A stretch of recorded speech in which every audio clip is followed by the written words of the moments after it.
Buenas noches, señores. Buenas noches. Buenas noches, maestro Ventura. Se quedó pegado el timbre, les iba a enseñar. Buenas noches. Buenas noches. Claro, es que en estos momentos y con la situación hay que hacer muchos llamados para que entren en la sala. Así Eso es. de los 3 llamados se acabó. Ya, por fin. Ahora funcionan son las advertencias, exactamente. Y yo quería enseñarles un bailecito. Claro que sí. Pero Pablo Restrepo se nos fue. Pablo Restrepo no está. ¿Usted me oye bien, señor Botero? Sí, señor don Verafio, aquí estoy, nada más y nada menos. Ah, bueno. ¿Y cómo está? Asustado. Siempre da miedo ese primer llamado, perdón. Siempre da miedo ese timbre. ¿Un tipo con su experiencia se asusta Siempre, todavía igualmente? siempre, siempre, siempre. Terror puro, con ganas de llanto, estómago moviéndose, ganas de ir al baño, de gritar, sudando frío. No hay nada que dé más terror que el primer llamado, por no decir que ya el tercero es pánico puro y duro. ¿Y cómo sería ese grito? Nunca lo he dado realmente. Nunca he podido, porque si lo hago me tiro el comienzo de la obra. Esa es la gran tragedia del actor, que le toca esperar a salir a escena a poder vomitar todos esos miedos que tiene. En tras escena le toca morderse el puño, porque hay que estar listo, pero como digo yo, nunca estoy listo, ese es mi lema. ¿Y usted, señor Botero, se come las uñas? Desde chiquito. ¿Y Desde que se las sigue comiendo? Sí y no. Resulta que hace unos años me tuvieron que poner brackets, ¿no? Para arreglarme una muela. Esto ya lo he contado varias veces. ¿Qué es eso de brackets? Perdón, sí, unos correctores, ¿no? De ortodoncia, como se dice ortodoncia, ¿no? Y eso me impide comerme las uñas, lo cual es una bendición. Ah, qué maravilla. Mire, tenemos al señor Restrepo. Buenas noches, señor Pablo. Buenas noches, maestro Ventura, maestro Botero. Qué vergüenza con ustedes y con todas las personas que están conectadas. Tenía problemas con la tecnología. Era preparado, no se preocupe, era a propósito. Es que yo también necesitaba liberar tensiones porque quería enseñarles un bailecito. Ah, sí, señor, es verdad. Que no sé si tenemos la música. ¿Cómo empieza? ¿Cómo es el movimiento? A ver, ¿cómo es?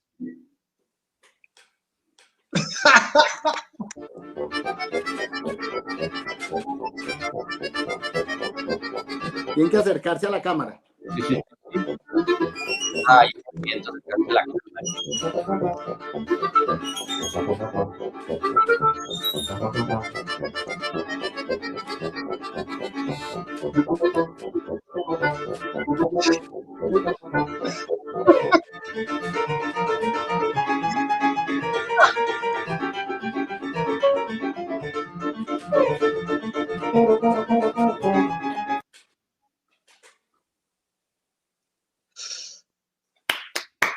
¿Algo? Bueno. No, si falta una parte, yo encantado, seguir mirando. Bueno, no, espero que lo hayan cogido bien porque necesito que cuando salgamos a escena lo tengan bien aprendido. Antes Antes de comentarles un par de cositas que quería comentarles, es una sorpresa. Les tenía preparado un poema. No sabía si hacerlo individualmente o no, pero ustedes saben cómo es el alma del poeta. Entonces salió como quiso. Y el poema dice: ¿podría el acto contestatario determinar la esencia, el color y el tamaño de un panfleto? ¿Ilustraría la historia en un acto de contrición una verdad menos clásica si la dramaturgia fuese su enciclopedia? Son mis amigos de dos procesiones con distinta temperatura. Son mis amigos los herederos de tradiciones con necesidad de intérprete. Cuentan que en su infancia uno viajaba jugando con la física del aire en una chirimía, mientras en casa una tradición de zarzuela se alistaba. Dicen que el telón pintado, la compilación poética, el vestuario cuidadosamente elaborado y el decorado fueron el pecho que le dio de mamar a un genio. Cuentan que en su infancia otro, haciendo alardes tempranos en la interpretación de mundos interiores, vestía la plastilina y las piezas del Lego con sus compañeros de epopeya. Dicen que fue un nudo de papel higiénico, un gusto compartido por las plantas y unos ropajes cedidos en 3 actos, el pecho que le dio de mamar a otro genio. Son mis amigos de 2 pasiones con idéntico temple. Son mis amigos los magos que nos advierten sobre la función pendular del deseo. Son mis amigos los maestros que motivan a los artistas a lanzarse desde cualquier intimismo que les acose para que se conviertan en fonógrafos de la naturaleza, en fenómenos de mutaciones progresivas, en espacios de culto o en papiros pegados a cualquier estructura sólida. Salud, maestros. Salud y gracias. Gracias, gracias. Qué belleza, qué bonito, qué bonito. Me puse nervioso y todo. Qué cosa tan tremenda. Yo más, después de esa presentación. Este es un momento que yo tengo acá en la escaleta como silencio. Pueden hablar del poema. Pero no se supone que los buenos poemas generan eso, ¿no? Un momento de, quiero decir, un momento de silencio, un momento de pausa. De reflexión. Claro, claro. Creo identificar el nudo de papel higiénico. ¿A qué le cambia? Y yo los viajes con la chirimía. Sí, cuéntenme esas historias. Muy bien informado, señor Ventura, muy bien informado. Ha hecho usted una gran tarea investigativa, debo decir. Además, para condensar con tanto poder en esas palabras. Precioso. Tengo a sus familias aburridas. Espero que no chuzadas. Oiga, señor Botero, ¿cómo es eso del nudo de papel higiénico? Yo creo que Pablo me va a entender. A mí me encantaban los muñequitos de Lego, me encantan todavía las figuritas de Lego, sé que a Pablo también. Y en una época, pues de niño, obviamente, pero en un periodo específico, tuve la obsesión de ponerle capas de papel higiénico a los muñequitos. Y mi papá o mi mamá me hacían el favor con sus dedos adultos, ¿no? De fina, ¿no? De fino detalle, ¿no? Y fina motricidad. De motricidad fina, sí, señor. Ellos hacían el trabajo más, pues la manera más sencilla era, pues cogían el retacito de papel higiénico, es decir, cortaban de un papel, de un recuadro, un trocito del tamaño del muñequito pues acorde a la talla del muñequito de Lego, que son muy, muy pequeñitos, quitaban la cabecita y apretaban el papel higiénico de la cabeza del cuerpo, ¿no? Esa era la manera más fácil. Pues no, para mí no existía otra manera de ponerle la capa al muñequito si no era con un nudo. Un nudo real. Oh, my. Mi papá y mi mamá aprendieron a hacer micronudos con los extremos de un retazo de papel higiénico, ¿sí? Y lo ataban realmente al cuello, que no tienen cuello tampoco los muñecos de Lego, ¿no? Y lograban y lo ataban y hacían la capa. Hoy en día, pues evidentemente debo dar gracias a la paciencia, la enorme paciencia de mis papás. Que me Aprendiste a amarrar tus zapatos. ¿Ah? Aprendiste a hacer el nudo de los zapatos. Además, eso es lo más triste, que aprendí tarde a amarrarme los zapatos. Pero eso es una lección bellísima y es una metáfora maravillosa del vuelo, ¿no? Es esa dificultad para ponerse uno el nudo y salir a volar, ¿no? Como salía don Pablo echando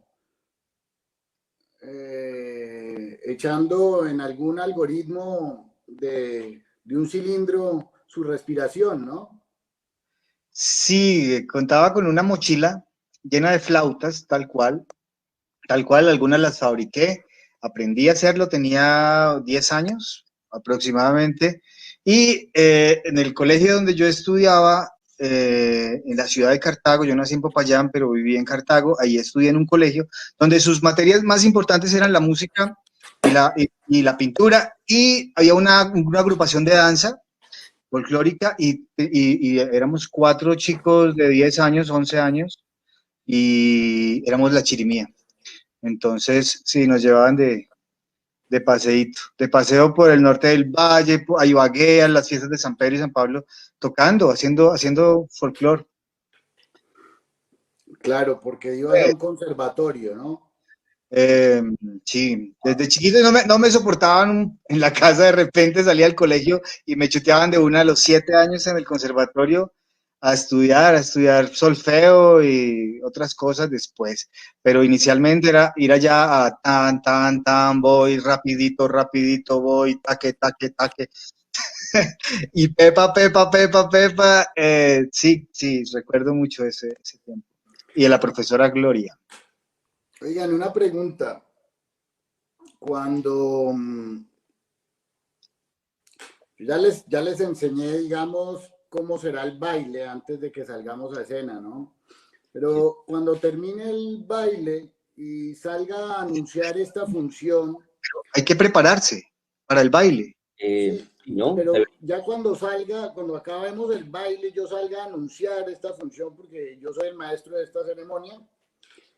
Cuando salga a anunciarlo, debo anunciarlo como de teatro o como de comedia sencilla.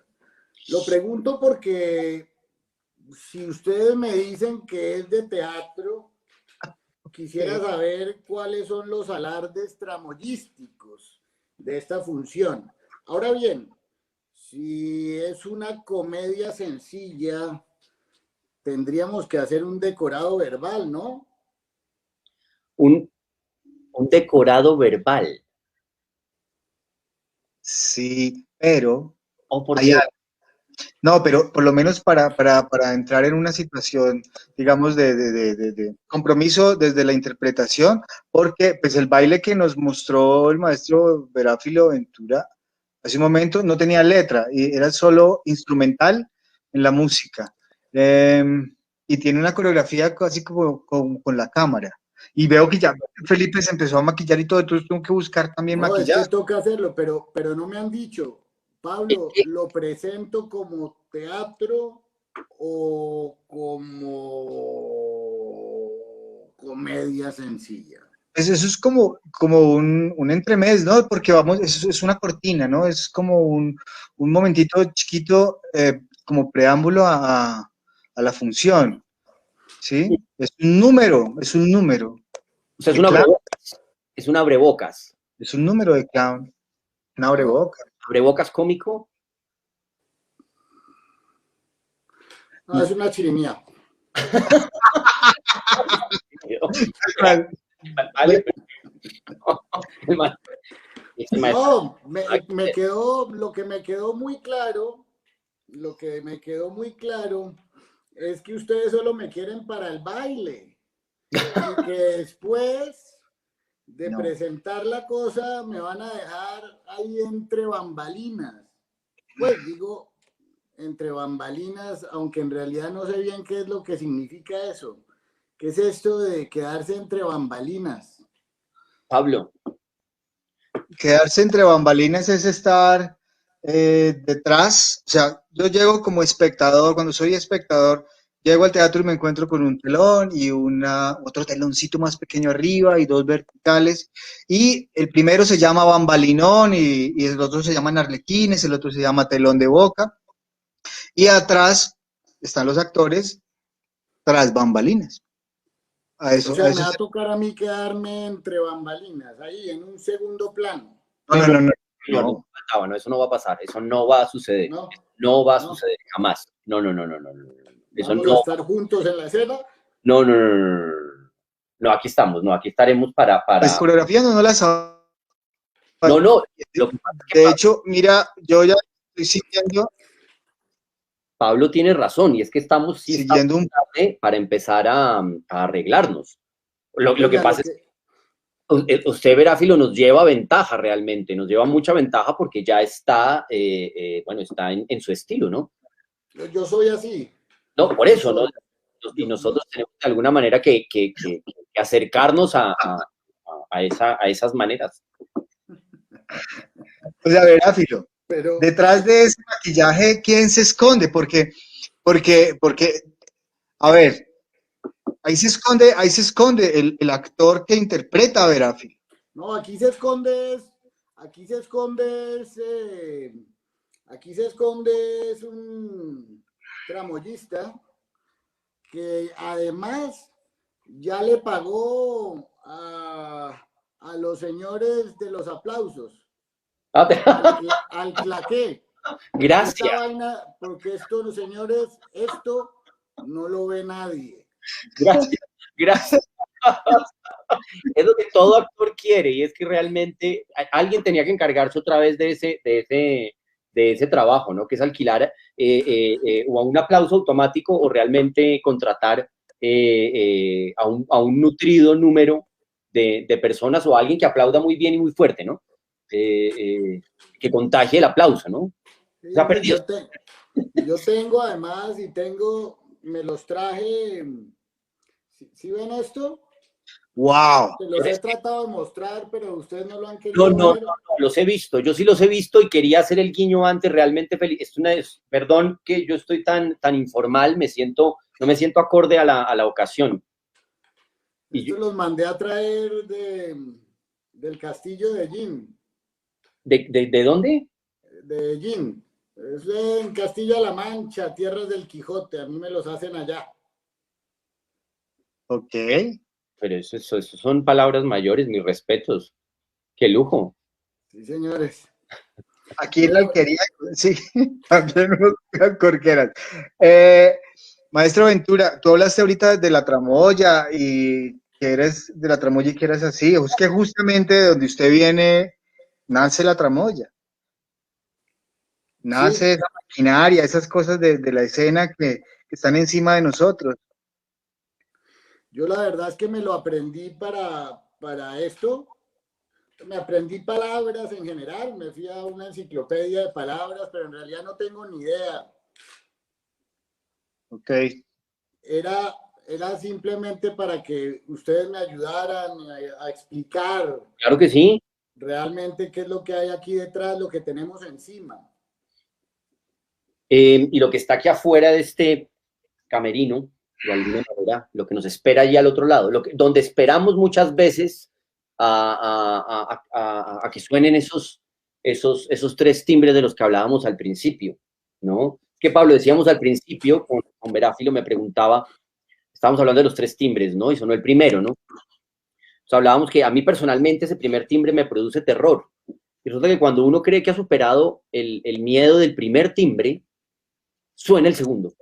Cuando uno se cree a salvo, hay un segundo timbre. Y cuando uno está entendiendo la situación y dónde se encuentra, como si no fuera suficiente, suena un tercer timbre, ¿no? Y ahí ya no hay tiempo, ya no hay cuarto timbre, ¿no? Y ahí uno quisiera un cuarto timbre, pero no se lo van a dar. Jamás le van a dar un cuarto timbre, ¿no? Y hay que salir sí o sí. Entonces ahí es donde uno espera, ¿no? Yo creo que normalmente el primero, el segundo, de pronto lo puede agarrar a uno todavía en camerino, ¿no? Siempre hay un afán, ¿no? Siempre hay una carrera, siempre hay algo que se le olvidó a uno. Siempre, siempre. Así sea la letra. Si hay algo que uno quiere recordar en el último segundo, no sé si a Pablo le pasa. Me pasa y es extraño. Antes, a mí me sucede un poco como 15 o 20 minutos antes de que suene el primer timbre. O sea, yo ya lo prevé o supe por algún trayecto en trasescena que el primer timbre lo van a enviar a las 7:30. Y yo estoy terminando de ubicar utilería o algún cambio rápido, así como entre la oscuridad y en esos corredores azules. Y sé si el timbre va a ser puntual, pues me voy al camerino y estoy muy ansioso, me da mucha ansiedad. Durante el proceso, todo el día, digamos, de montajes o ensayos técnicos, estoy súper tranquilo, relajado, como concentrándome mucho. Y faltando esos 30 minutos, así no tenga la letra, las acciones, las relaciones con todos los compañeros, a mí personalmente me entra mucha angustia. Es una angustia que me trago. Y hago silencio y como que trato de no hablar con nadie, estoy por ahí, caliento, me vuelvo un poquito, sí, es vértigo, es un vértigo muy, es rico, es un estado de atención muy alto, más que nervio. Además es extraño, ¿no? Pero he encontrado, digamos, un rasgo común en los actores, y es que eran niños de una timidez alta, ¿no? Eran niños bastante introvertidos. Es como si el hecho de actuar, me pregunto, no lo sé, tuviera ahí una relación o una necesidad de sacar esos individuos que tenemos o que tienen adentro sin ser ustedes. ¿Es algo así? ¿O yo estoy hablando cosas que no tienen nada que ver con la actuación? Pues yo no sé, Pablo, en mi caso... Con la interpretación, porque al maestro Botero no le gusta esa palabra, le gusta la interpretación. No, me gusta. Prefiero la de interpretación, me parece una bella palabra, Hay otros también que la odian, ¿no? Que prefieren actuación, ¿no? Yo amo la palabra interpretación, es hermosísima, porque es que no sé si Pablo también, no es una competencia de cuál define mejor el oficio. Lo que pasa es que la interpretación me parece muy generosa, ¿no? Y me parece que da al actor la posibilidad y a la actriz la posibilidad de realmente ir más allá, ¿no? Porque es que yo asocio la palabra interpretación, yo intento hacer siempre este ejercicio, y es dónde más encontramos intérpretes, como para intentar comprender o acercarnos a lo que significa realmente interpretar. Entonces, claro, hay intérpretes, ¿no? De idiomas, ¿no? Hay traductores que son intérpretes, hay intérpretes simultáneos, ¿no? Hay intérpretes de lenguaje de señas, ¿no? Pero siempre será un problema de lenguaje, siempre es un problema de traducir al otro, ¿no? Traducir lo que otra persona dice. Y en el caso del teatro, de la actuación, pues es lo mismo, ¿no? Voy a intentar traducir, interpretar las palabras de un dramaturgo, ¿sí? Incluso las palabras del director, ¿sí? Incluso las intenciones de mi compañero en escena. A mí me parece una palabra bellísima porque me parece que abre el espectro, ¿no? Y eso es muy bello, ¿no? Porque no nos convierte en unos operarios, ¿no? Me parece que nos ayuda a alejarnos de un oficio rígido, mecánico, ¿no? Automático, porque eso no somos, ¿no? Y alguna vez lo fue de pronto el oficio, ¿no? Los actores aprendían la letra, la repetían y hacían sus ademanes y siempre les salían bien y quién hacía mejor ese ademán en el tiempo, ¿no? A mí esa palabra me gusta por eso. Pero bueno, no. Pascal, ¿se acuerdan de Pascal? Sí, Claro. Un contemporáneo mío. sí, señor. Pascal decía algo como, me espanto y me asombro de verme aquí más bien que allí, porque ahora mejor que entonces, ¿quién me ha puesto allí? Por orden y voluntad de quién, este lugar y este espacio han sido destinados para mí. Qué bello, ¿no? Y habla un poco de lo que está hablando el maestro Botero.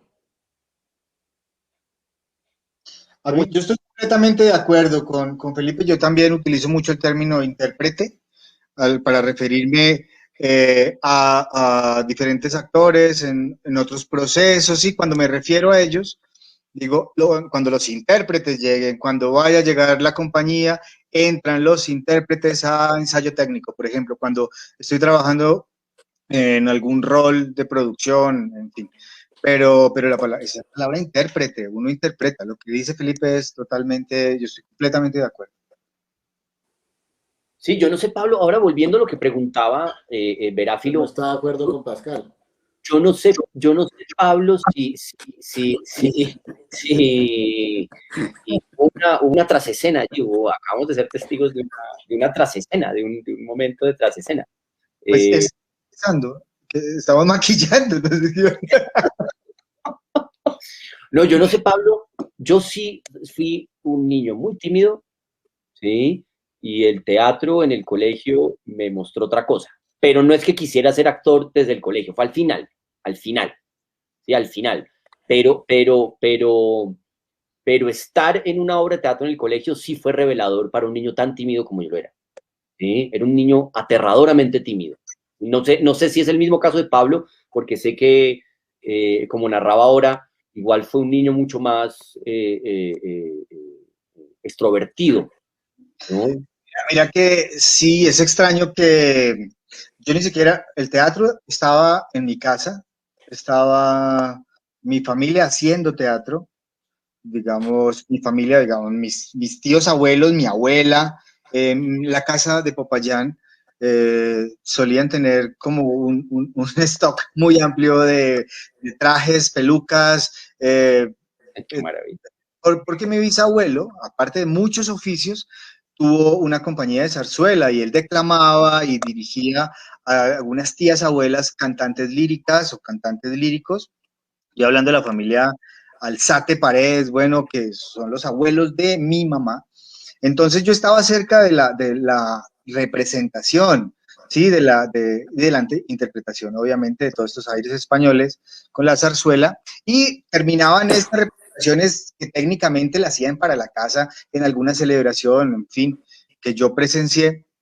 La música permanecía, ¿sí? Los boleros, la bohemia y la tertulia, ¿sí?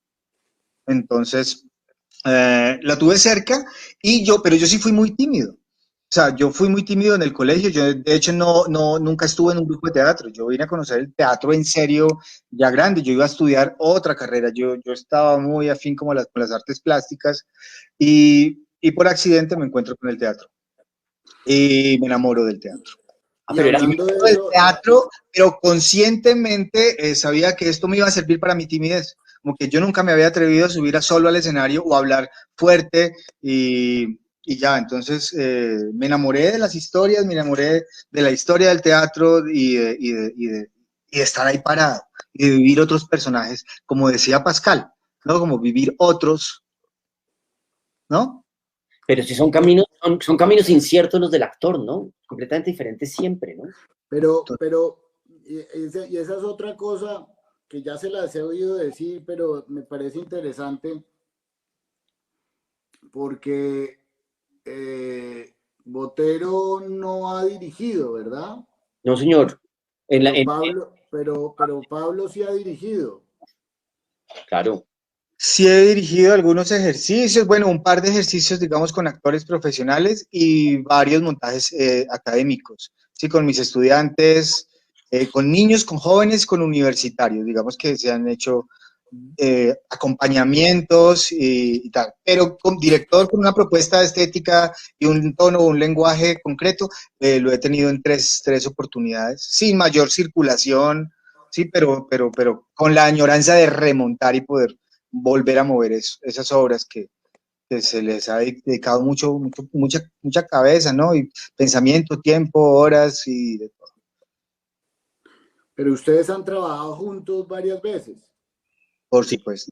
Sí, y seguramente hemos querido trabajar mucho más. Lo que pasa es que el oficio nos ha llevado a veces por lugares muy, muy, muy distintos, ¿sí? Y de pronto nos vuelve a encontrar con la excusa de un director, por ejemplo, ¿no? O una directora, ¿no? Que nos requiere a los dos. Sí nos conocimos en escena, muy aficionados los dos, realmente actores aficionados en el R101. Sí. Y yo veía actuar, yo había hecho en ese momento solo un año de teatro, un año. Yo era un pobre pendejo, todavía lo soy, pero en ese momento era todavía más pendejo y realmente no sabía nada del teatro, nada. Yo había hecho solo un año de teatro. Y cuando yo llego a ver esta obra que estaban montando, porque yo llego primero como asistente, entonces yo los veo trabajar. Yo veo a Pablo en el escenario y pues yo creo que nunca tuvimos la oportunidad de charlarlo, porque además yo era más chiquito, yo me sentía más chiquito, yo tenía menos experiencia, este grupo aficionado todavía llevaba igual trabajando mucho tiempo. Y ver a Pablo trabajar era apasionante ¿Le porque, está diciendo viejo a Pablo? no, para nada, le estoy diciendo hombre con experiencia que es diferente. y que me lleva experiencia. Sí, es que cuando yo realmente empecé en el teatro, no nos llevamos tanto, pero cuando empecé en el teatro, Pablo ya llevaba una carrera en el teatro aficionado más amplia. Yo me salté un poquito esa etapa del teatro, digamos, de ese teatro universitario, de ese teatro que es gente de carreras completamente disímiles, que vienen de todas las direcciones, de lugares completamente insospechados porque quieren hacer teatro, pero no es que pretendan dedicarse necesariamente al teatro el resto de su vida. Y Pablo, verlo trabajar en escena era apasionante, era inagotable y sigue siendo inagotable. Además porque logra estar en varios lugares de la escena al mismo tiempo. No me pregunten cómo es eso. Sí, Pero es como un resorte, ¿no? sí, además conoce todo el tinglao, ¿sí? Realmente le apasiona todo este tema técnico, toda esta mecánica, todo este gran robot, ¿no? De poleas, ¿no? De circuitos, ¿no? Engranajes, que es todo este escenario, ¿no? Toda esta trasescena, toda esta tramoya, ¿no? Entonces realmente es un actor que, por ejemplo, disfruta mucho parándose debajo de una luz. Uno sabe, ¿Debajo de qué? debajo del reflector, porque él sabe qué implica que ese reflector de luz. Oiga, y hablando de reflectores, casi se me olvida y me costó un montón hacerlo.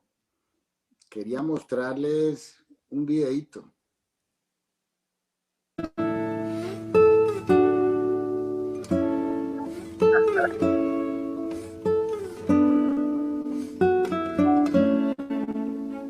No, ese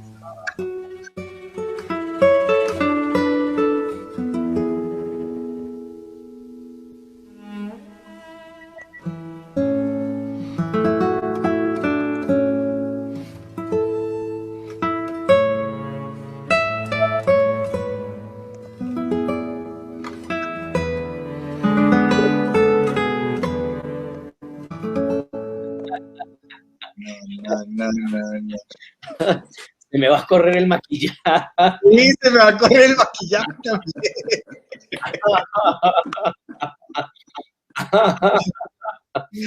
Gracias. No, creo que Qué belleza. ustedes dicen que se le está corriendo el maquillaje, mírenme a mí.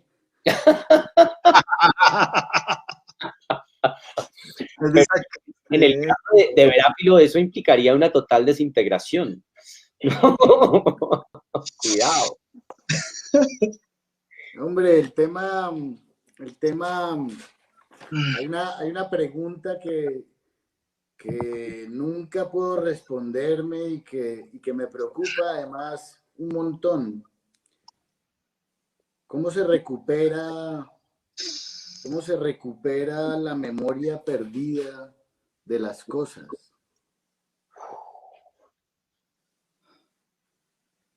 ¿Cómo se recupera la memoria perdida de las cosas? Pues aprovecho el video, la música de fondo y esta pregunta para que ustedes tranquilamente y en el mismo tono me traten de explicar esta pregunta que me hago cada día y que quisiera que alguien le pusiera unas palabras para ver si la logro entender. ¿Cómo se recupera la memoria perdida de las cosas?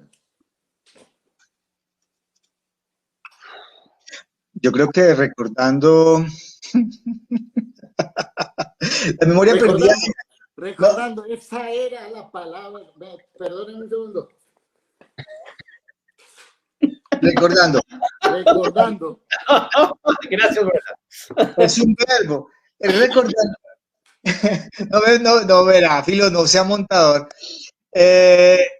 ¿Cómo recuperamos la memoria perdida de las cosas? Ahí no lo recuerdo, pero creo que hay un poema no recuerdo bien si fue de Mallarmé o de Baudelaire, sobre las cosas, sobre el orden de las cosas. Es que no lo recuerdo, discúlpenme, se me vino así, pero de repente el maestro Ventura lo pueda conocer, o maestro Botero. No, yo creo que... Eso en el teatro es como cuando le pasan a uno el bastoncito.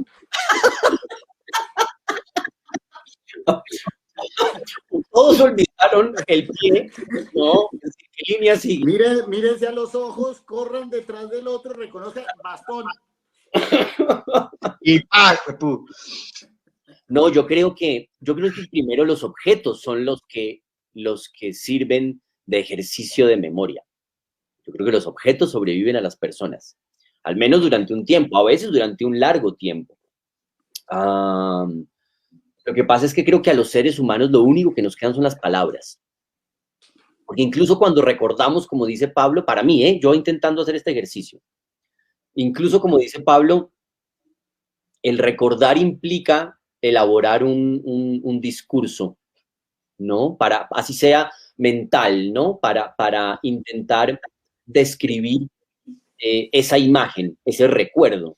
Yo creo que cada vez creo más que sobrevivimos en las palabras de otros. Es decir, incluso si sobreviven mis fotografías, ¿sí? De pronto en 200 años esa fotografía aparezca yo qué sé, se desintegre o aparezca en un anticuario o en una nave espacial vía Marte, no tengo ni idea. Y puede que nadie sepa quién era el individuo que aparece en esa fotografía, ¿no? Pero tal vez alguien haga un ejercicio de recreación. Entonces yo creo que la memoria, me haces pensar una cosa, la memoria sin la imaginación es imposible. La memoria tal cual intentar salvar un momento tal cual es imposible, ¿no? Siempre está como un encuentro permanente con la fabulación. No recuerdo el autor, yo me disculpo por eso, pero la ubicación en el cerebro de los recuerdos, ¿sí? Están al ladito de las creaciones. Entonces, lo que dice Felipe, la imaginación, sí, recuerdo, o sea, no lo consolida totalmente como fue en realidad. Pues está una creación auditiva, una creación visual, un diálogo interno, ¿sí? Y la memoria auditiva y la memoria visual. y la fabulación, ¿sí? Cuando tú ya estás como recordando de más o incluyendo acciones o conflictos en ese recuerdo, y lo puedes convertir en sí, te lo crees, de tanto repetírtelo en la memoria. Es extraño y es muy interesante las perturbaciones que puede tener la memoria. Y con la edad y las enfermedades y total. Las perturbaciones que puede tener la memoria, qué bello. Sí, porque al final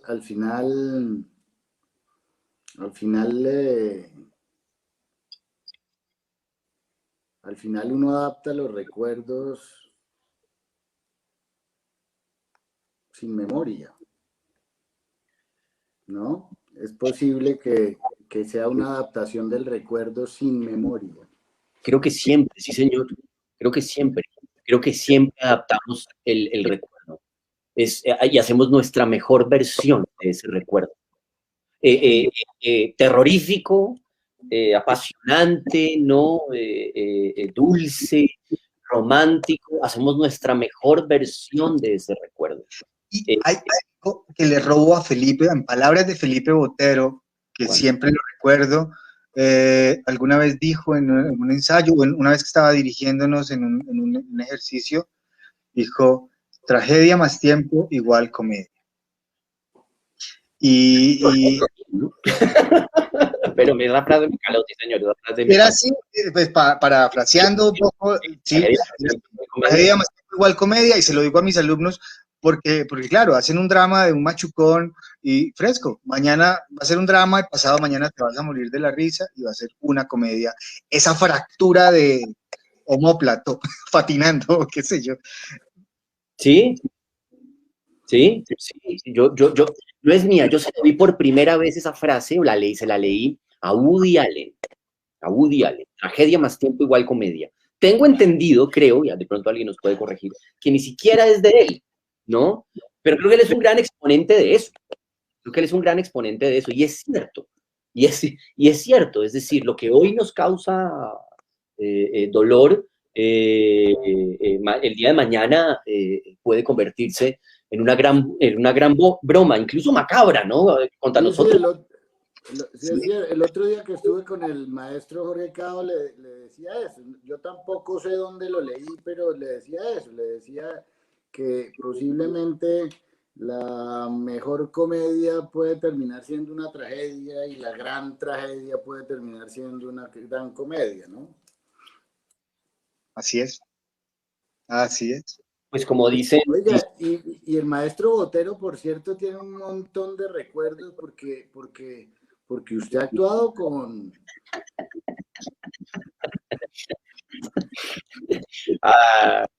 Es que este oficio lo lleva a uno por lugares insospechados. Uno nunca sabe, uno dice, mamá, yo quiero actuar. ¿No? Y cuando uno lo dice, uno parece un personaje de un comercial, ¿no? Mamá, yo quiero actuar, ¿no? Mamá, yo quiero ser actor, ¿no? Y uno siente que va a sonar una canción al fondo y que empieza una gran historia, ¿no? Siempre dulce y amena. No, este oficio lo lleva a uno por lugares insospechados. No, es que me hacen recordar lugares extraños donde yo he estado en este oficio, vale. Una película. Es mi primer trabajo como extra. Es una película de época, 1600, época en la que España se está batiendo con Holanda, ¿no? Velázquez, ¿no? Quevedo, ¿no? Todos estos personajes rondan por ahí, ¿no? Era una película de época y necesitaban muchos extras porque iba a haber una gran escena de batalla, ¿no? Y iban a recrear realmente un Madrid antiguo, ¿no? Bueno, en fin, estaba estudiando en Madrid. Pues un amigo me llama y me dice, tengo un amigo que hace parte de la agencia de casting de los extras y pues está reclutando actores, preferiblemente, para estas escenas de batalla. Le dije, no, hagámoslo, aprendamos, ¿no? Nos pagaron, hay que aprender, ¿no? Vamos a aprender, ¿no? Uno nunca sabe este oficio donde lo lleve a uno, ¿no? Qué gran oportunidad, ¿no? Entonces, el protagonista de la película era Viggo Mortensen, ¿no? Y claro, vamos a ver a Viggo, ¿no? Vamos a ver a Viggo Mortensen, que en ese momento el señor acaba de hacer como todos los Señor de los Anillos. Vamos a ver a Viggo Mortensen. Y obviamente uno siempre tiene el sueño de, seguramente va a pasar que me voy a encontrar en el baño con Vigo, ¿no? Y yo voy a terminar en Hollywood, ¿no? Porque esas cosas pasan. Yo lo he visto. Yo he leído de eso, yo me he enterado de eso, entonces seguramente, claro, yo dije, me voy a encontrar a Viggo Mortensen o en la fila del almuerzo, ¿sí? Seguramente me va a tocar atrás de él, ¿sí? O en el baño, seguro que me va a tocar en el baño, ¿no? Y le voy a decir, oye, me suena tu cara, creo que no, tú eres Viggo, ¿sí?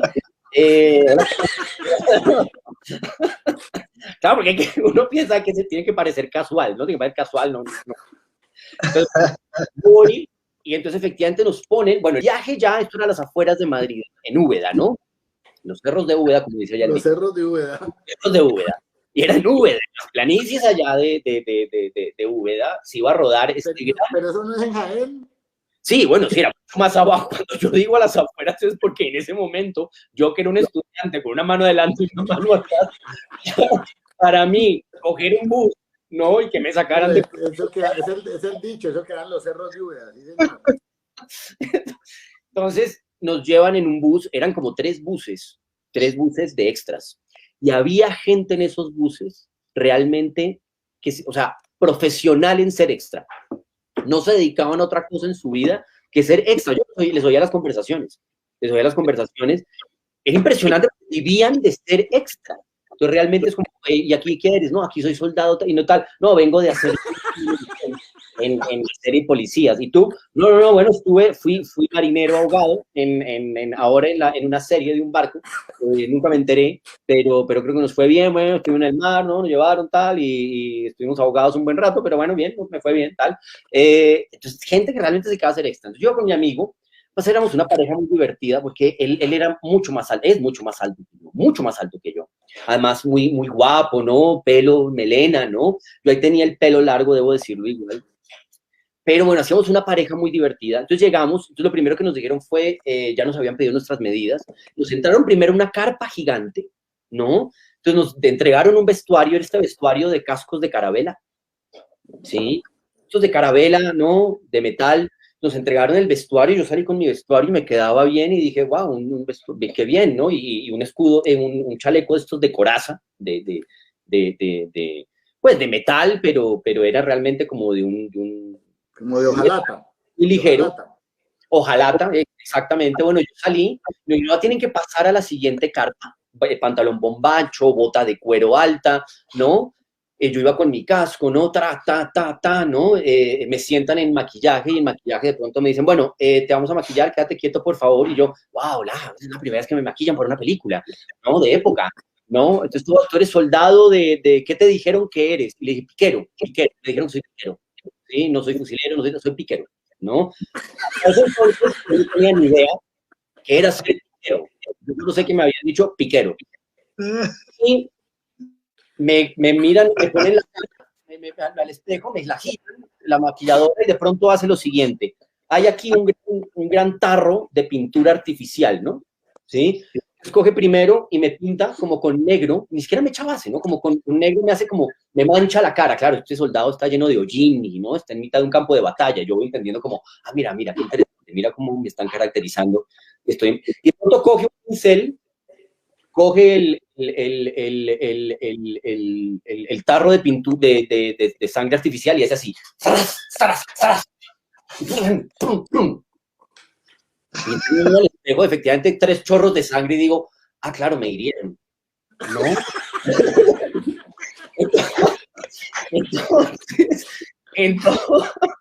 Entonces salgo, entonces me dicen, ahora ve a la siguiente carpa, y yo, ya está así, si no te toques, que eso se va a secar. Era una cicatriz que me atravesaba así, maravillosa, ¿no? Entonces yo iba feliz porque yo era, además después más adelante me di cuenta que claro, eran tantos extras que yo fui afortunado porque fui como de los primeros 100, ¿no? Entonces todavía se tomaban cierto tiempo y detalle para hacer el maquillaje, ¿no? Después eran unas heridas que era una cosa que me decía, ¿no? Entonces, claro, eran 500 extras, yo qué sé, y me acuerdo que después, entonces me dicen, ahora pasa allá que vas con los chicos de ambientación que van a ayudarte a caracterizar un poco ya, pero el vestuario, tienen que manchar el vestuario. Ah, perfecto, entonces yo pensé que me iban a contar lo mismo, con un maquillador, con un aerosol o alguna cosa, o que me iba a untar pintura en la ropa. Entonces yo salgo y me recibe un hombre y me dice, ahora tírate ahí, tío. Y yo, ¿dónde? Ahí, tírate ahí. Y me giro y hay 10 soldados vestidos como yo, rodando por la tierra. Ay, Dios mío. Llenándose de tierra real, esa era la ambientación. Y yo, ¿en serio? Sí, sí, tírate ahí. Y yo, bueno, y éramos 11 soldados girando en la tierra, y ahí salgo, y ahí me pasó algo ya después. Bueno, dije, ok, chupé tierra, lo que sea, polvo, y bueno, debo confesarles, perdí mi oportunidad, mi primera oportunidad de morir en escena. ¿Sí? De morir en escena, porque yo era piquero, armaron el equipo, perdón, pues el escuadrón de piqueros, ¿no? Éramos como 40, y me ponen en primera línea y me dicen, tú vas a morir. Y yo, por Dios, o sea, si muero, eso lo tengo que poner en edición, o sea, eso va a quedar en edición, ¿sí? Los muertos siempre están en el corte final. Voy a morir en escena. Me va a caer una bala de cañón, la explosión no va a ser real. Pero era Viggo Mortensen el que te mataba. No.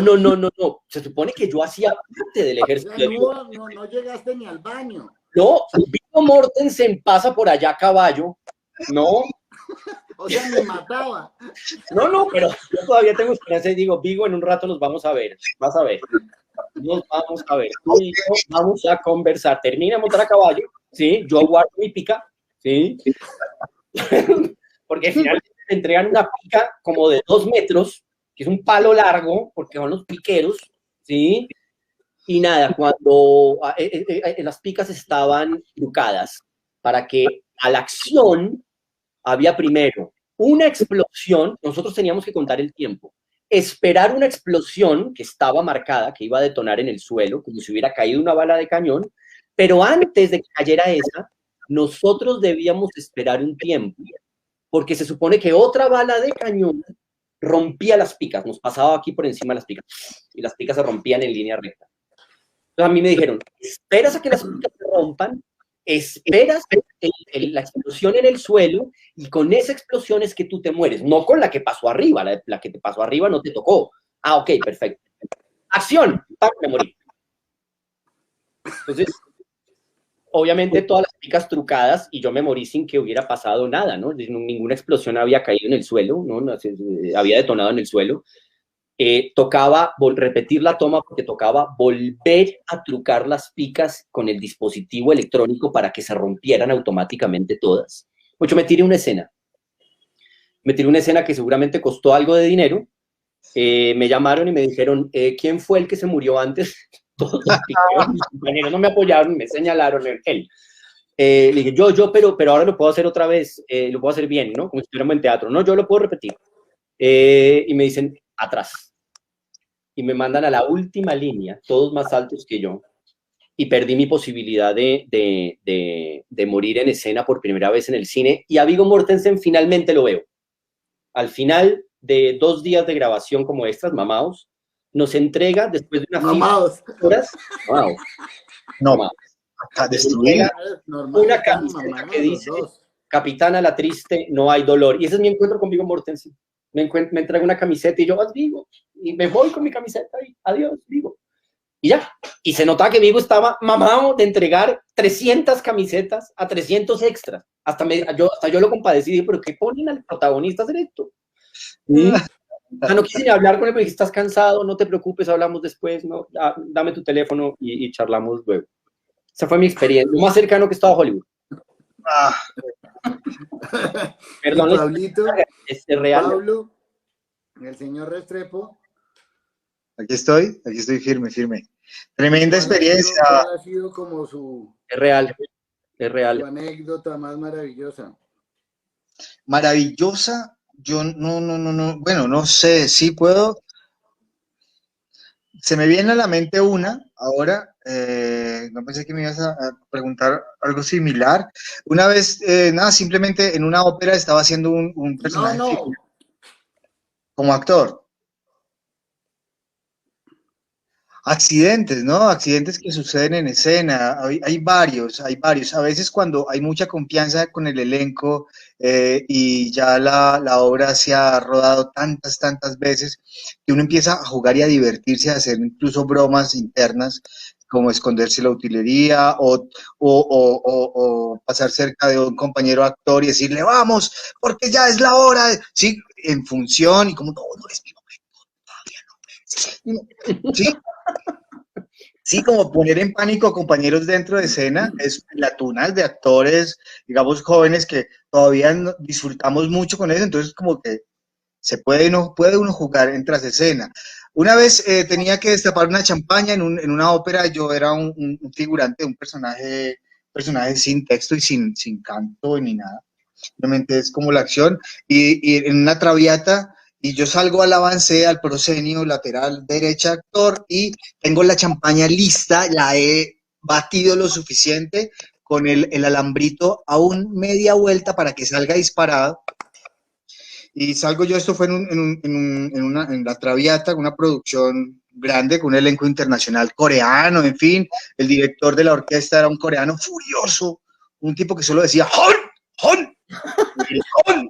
Todos le tenían pánico, todos le teníamos pánico, pero nada, yo entro y era tan tan tan tan tan tan tan tararara, ta, ta, ta, tararara, tararara, ta, ta.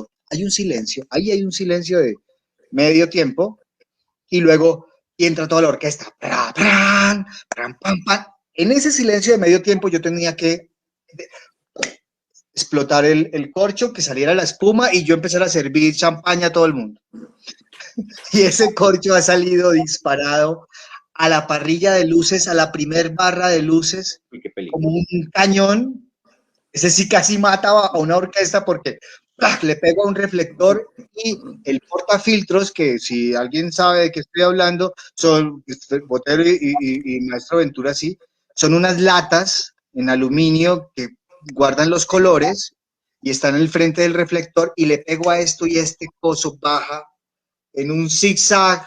Los violinistas, los chelistas, las dos primeras líneas de músicos, o sea, casi mató a alguien, no se podía parar, pero al final fue un susto tremendo, como, ¿qué pasó? Está empezando la ópera. Sí, Ese, yo leí también, mi maestro Restrepo, de una escena maravillosa que usted tuvo cuando trabajaba con el R-101, en la que cuando iban a estrenar, ¿no? Cierta utilería, usted decidió dar un salto en el aire y atravesar con su cuerpo algo. ¿Cómo es esa historia tan bella que tiene? no, fue muy, pues, bueno, es parte del training, ustedes lo han dicho, yo tenía, bueno, como que me he formado muy desde el movimiento, y entonces como que hay una edad como actor donde uno se siente un gladiador, como un superhéroe, como que tengo el dominio de mi fuerza, mi peso, mi impulso, mi equilibrio, mi centro, tal, entonces uno se siente muy poderoso. Y estábamos estrenando escenografía, teníamos una tarima central como de 2 metros por 2 metros, como de 50 centímetros de alto, y mi personaje, Ludión, era muy físico y tenía que caerse varias veces sobre ella con bandejas y vasos, y utilizaba muchos elementos de utilería, y estaba la escenografía puesta y yo simplemente hice un salto y seguí derecho, o sea, caí de espaldas en la tarima y se rompió la tabla y ¡buah! Y quedé metido ahí. Entonces el director pues obviamente, ¿qué hizo? Yo, no, estoy probando, sáquenme primero, le cuento, estoy probando porque esto va a pasar en función, entonces hay que arreglarla, hay que reforzar la madera, porque esto va a pasar y yo no voy a quitar mis acciones porque esa tabla no se rompa. Pero es así, yo Bueno, siempre he pensado, eso es una posición maravillosa, ¿no? O refuerza, eso es como con la memoria, ¿sí ves, ese maestro Botero? O refuerza el tablado o me arranca la acción. Pues es que yo creo que sí, ahí está el juego, ¿no? Es decir, que digo, es fácil decirlo, ¿no? Pero o sea, el accidente siempre va a estar servido, ¿no? Yo insisto mucho en que uno tiene que intentar abrazar el accidente, ¿no? Pero lo que pasa es que el accidente no se trata de una clase exclusiva para los 1001 accidentes que puedes tener en escena. Eso no existe. Eso no existe. Eso se aprende accidentándose, ¿no? Eso se aprende viviendo situaciones inesperadas y no planificadas en escena, ¿sí? Y yo creo que lo que hace a veces el entrenamiento es desarrollar ese músculo, digamos, y uno debería ser más atento a eso, ¿no? Uno a veces cuando está estudiando, cuando está en el proceso de montaje incluso, que uno está buscando tantas certezas, cuando uno debería abrazar el accidente y aprovechar el ensayo como un espacio para equivocarse, ¿sí? Equivocarse mucho, porque es que sí, es de esa equivocación donde van a empezar a aparecer posibilidades insospechadas que incluso puedan llegar a evitar el accidente, que es lo que obviamente no queremos ningún tipo de accidente, pero eso está abierto a mil posibilidades, el suceso real de la escena, ¿no? Yo creo que uno tiene que intentar cada vez como ejercitar más eso, ¿no? Que es estar abierto a cualquier cosa sin perder la atención de la escena, ¿no? De hecho, Felipe, lo que dices, esto de la tarima sucedió en ensayo. Y se reforzó porque la acción era tan interesante que el director dijo, no quito la acción ni loco, la acción es muy arriesgada y te la estás gozando. Fue propuesta por mí, entonces me botaba como en plancha y caía en seco en la espalda. Entonces, eso hacía un ruido y ahí había un cambio de luz y habían gritos de Fernando de Abcaude y era como un momento que se incrementó en su clímax. Si eso hubiera pasado en función, hacemos lo que se hace con el clown. Aprovecho el accidente y ese gag es único e irrepetible. ¿Sí? Ya después toca es cambiar la tabla igual de delgada para que se repita el accidente todas las veces que se pueda. El gag ya se convierte en un gag mecánico o técnico. Pero en el accidente está, en la sorpresa, en agarrar en el aire, ahí es donde están los hallazgos interesantes. Eso es cierto, eso es cierto. Y en esa decisión, ¿no? En esa decisión cuando se comete, cuando se cae, más que se comete, cuando se sucede el accidente, la decisión del actor de hacer evidente el accidente y quitarle la importancia, como cuando uno tiene un complejo, ¿verdad? Y en vez de, y la manera de acabar con el complejo es decir a todo el mundo su complejo, y hasta ahí llega el complejo, ¿no? Me imagino que sucede algo parecido en ese momento en el que usted tiene que tomar la decisión, ¿no?, de enfrentar el error y hacerle algo alrededor para adornarlo o deprimirse. Sí, no, yo quería sobre eso, estando con Veráfilo Aventura, un hombre de letras y de enciclopedias, recuerdo al maestro Diderot con la parábola del comediante. Justamente él los divide entre un actor sensible o sensiblero o un actor sereno que puede solucionar. Si se me cae el pañuelo en función, me agacho y lo recojo, no lo empujo con el pie hacia la pata. Yo todavía tengo pesadillas con accidentes que no salvé. Todavía sueño con eso y me atormenta. Yo todavía sueño con un reloj que yo no recogí, un reloj de pulsera que se le cayó a Ramsés Ramos haciendo Otelo cuando me está ahorcando. Yo hacía de Yago, entonces me está ahorcando. Se le cayó el reloj de una versión contemporánea, por supuesto, y se le cae el reloj de pulsera mientras me está intentando ahorcar porque pues está casi a punto de descubrir mi mentira. Ay, perro, no sé qué y tal, y se le cayó el reloj de pulsera normal. Y claro, eso pues seguramente para el espectador fue como, wow, ¿no? Más nivel de realismo, ¿no? Hasta voló el reloj de pulsera. Pero en la siguiente escena, que yo vuelvo, porque me voy indignado porque mi general, mi coronel me quiso matar, ¿no? Y vuelvo, pues, obviamente a seguir mi plan, entonces, a seguir hablando paja para ver cómo lo embeleco. Vi el reloj todo el tiempo ahí, todo el tiempo ahí, todo el tiempo ahí.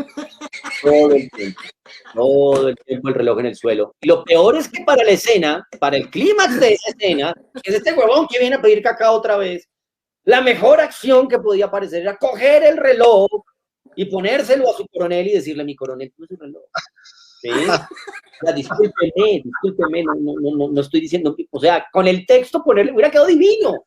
Y el público hubiera dicho, el actor, ¿cómo salvó el accidente? Pero en la escena donde además le pide perdón a su coronel y le jura y le rejura que no está mintiendo y que él no debe ponerse de esa manera porque no es digno de su rango. Y yo vi el reloj hasta que lo recogió Ramsés. Ay, y ese es un tema del impulso. Cuando ya tuve el impulso, Ramsés lo cogió y dije, maldita sea, y lo peor es que ya ahí la función se me fue en pensar, me acordaré de este momento el resto de mi vida. Hasta hoy.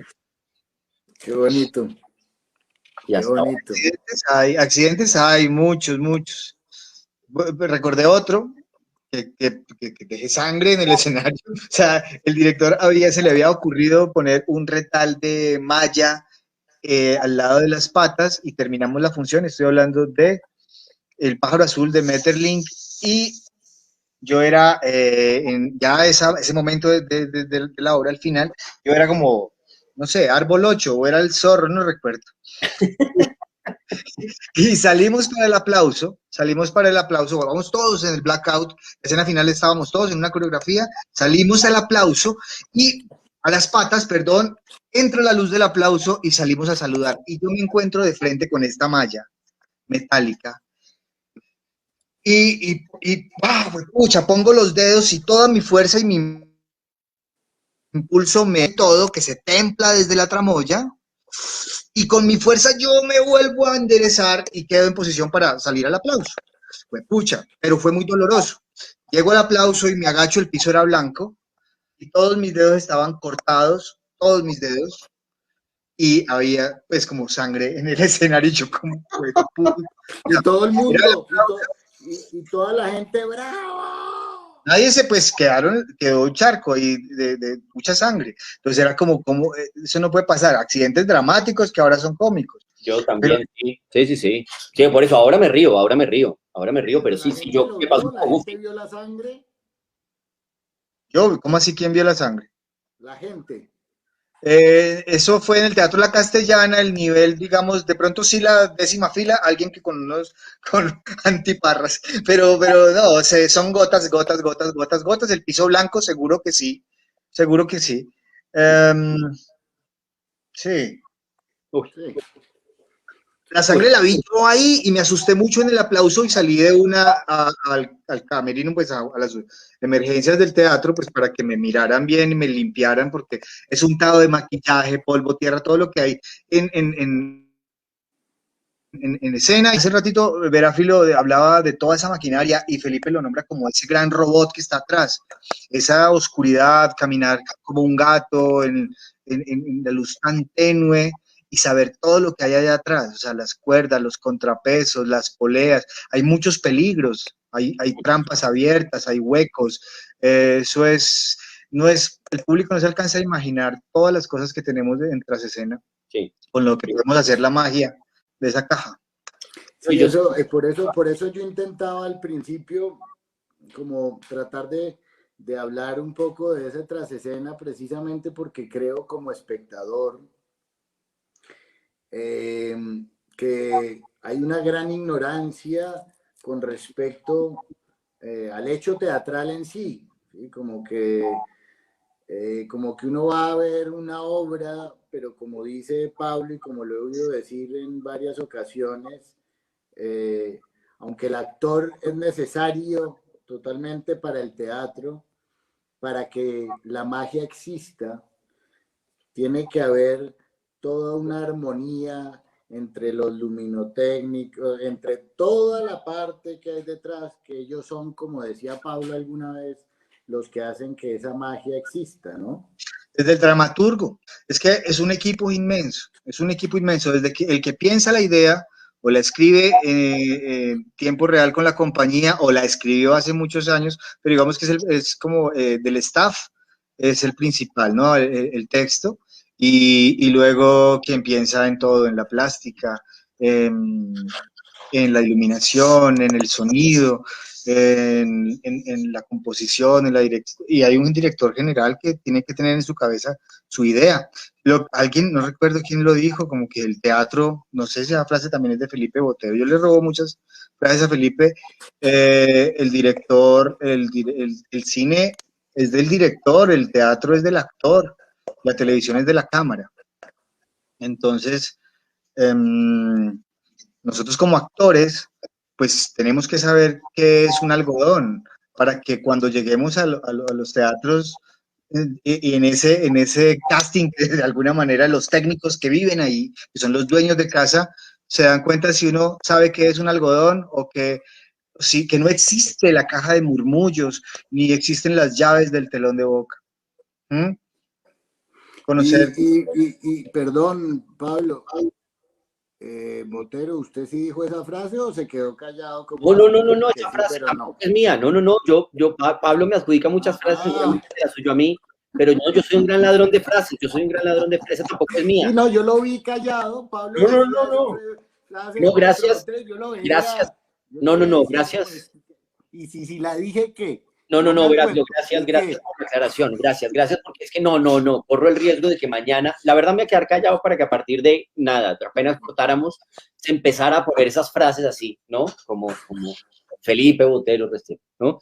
Lo que pasa es que corro el riesgo de ser demandado, no sé quién, la frase original, Pablo está muy cercano, y es cierto. El teatro es de los actores, el cine es de los directores y la televisión es de los productores, ¿no? Dice esa frase, ¿no? Pero también es una frase muy interesante para uno conocer como los lenguajes, ¿no? Como conocer cada terreno, ¿no? Cómo funciona cada terreno. Por supuesto, el actor siempre está en todos, pero hablo un poco de los órganos que componen o de ese órgano que es cada uno de esos organismos realmente, que es cada uno de esos lenguajes, ¿no?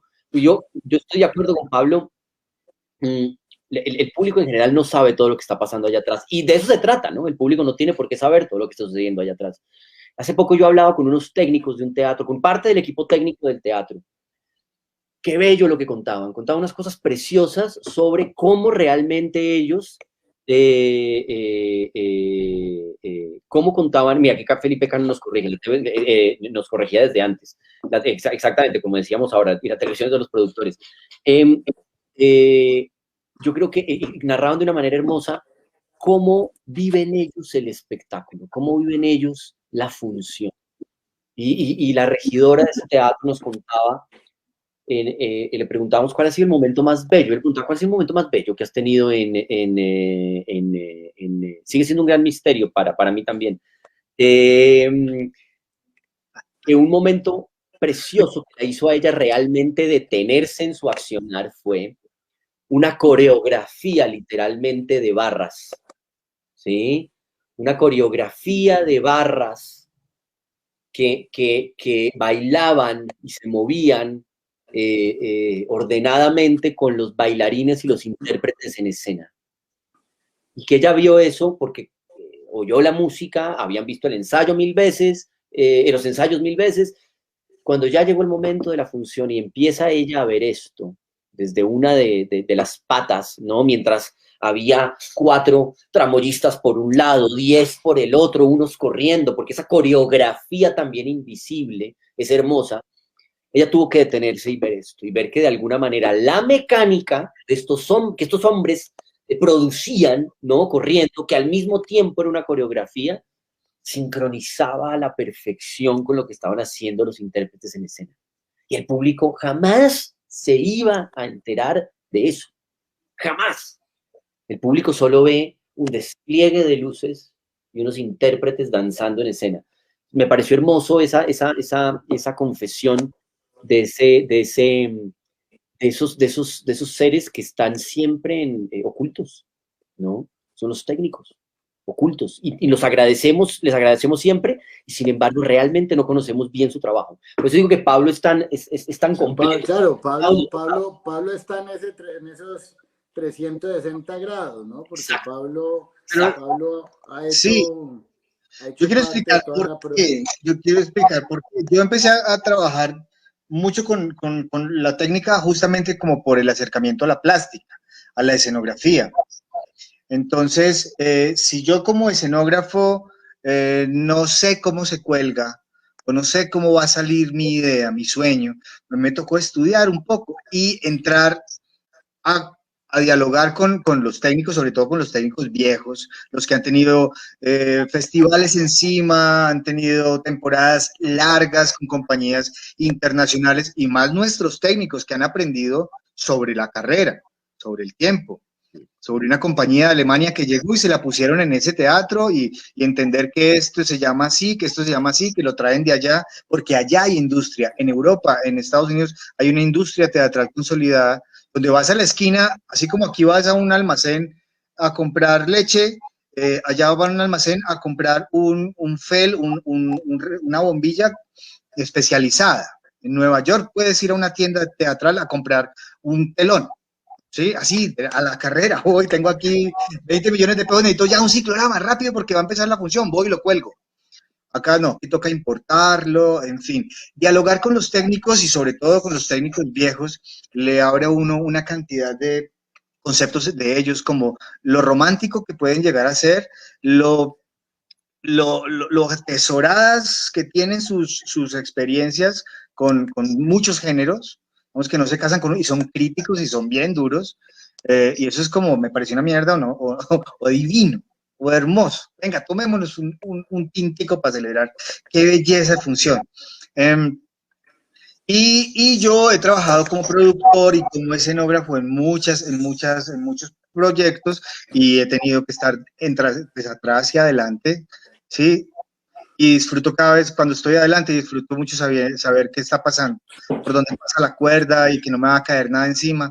O sea, incluso intento verificar previamente como que todo esté bien ajustado.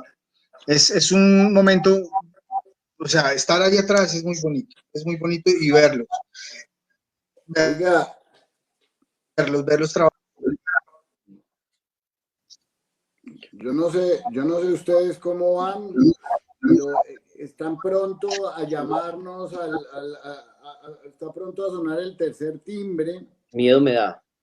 Yo, A mí yo siempre me da miedo. quería, Yo soy casi listo. Yo estoy casi yo También.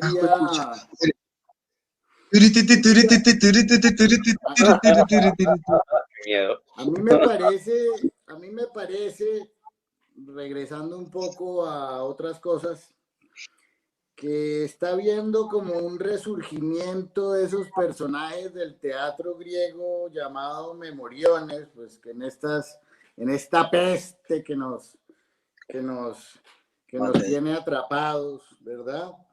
Esos Memoriones, ¿se acuerda que eran los que se dedicaban precisamente pues a recordar la mayor parte de las obras para ir y contarlas en las plazas o en los de los pueblos, lo cual hacía que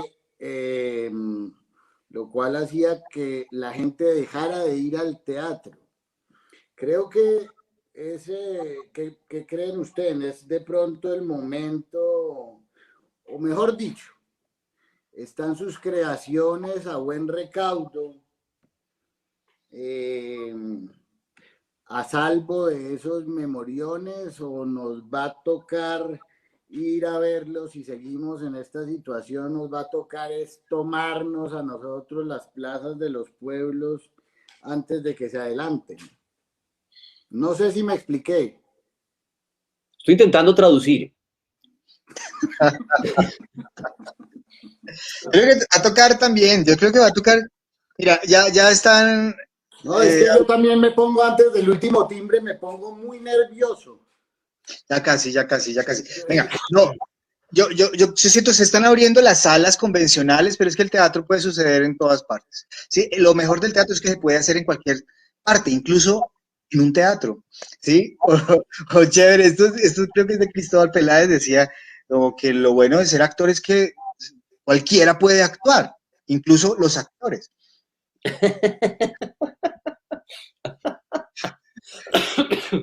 Entonces, el teatro no va a morirse, es uno de los oficios más antiguos de la humanidad, si no es el más antiguo, y que las salas convencionales, con protocolos y con planes de emergencia, vayan abriendo espacio, pues sí, me parece buenísimo que esos fantasmas que sí habitan permanentemente en esas paredes sientan al público, así sea poquito, pero que lo sientan. Que nosotros como actores tengamos espacio para volvernos a parar ahí.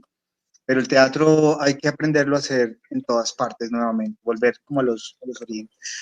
Tertulia. Debo recopilar, o no sé si ustedes sabían que los hijos del Sereno me hicieron este librito. O sea, ya hay, Veráfilo ya tiene una publicación. No, no, pero va a tener, no, pero va a tener. Ok. Muéstranos. Y precisamente como me gustaría que saliera un libro de Veráfilo con los poemas y que los epígrafes fueran precisamente frases de mis invitados. Entonces yo siempre que siempre que vienen, mejor dicho, a esta tertulia,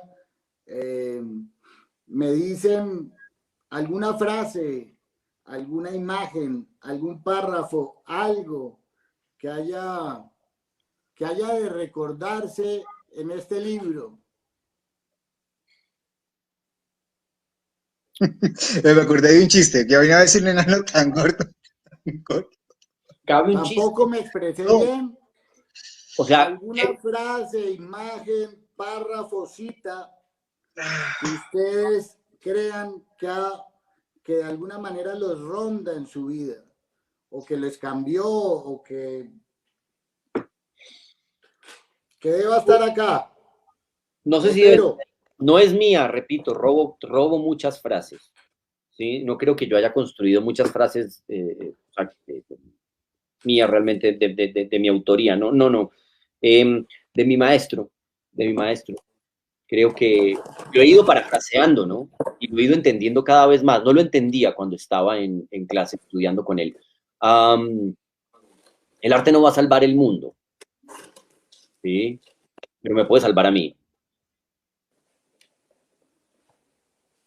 Digamos que eso me ronda. Y me ronda incluso cuando pierdo la fe en el arte, cuando pierdo la fe en el teatro.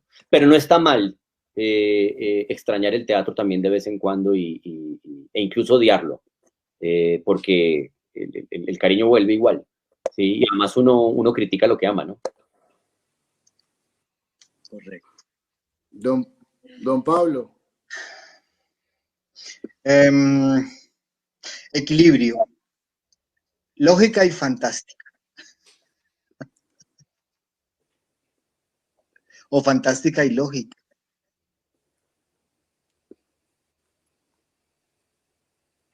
No sé. ¿Cuál le gusta más? Fantástica Métale lógica.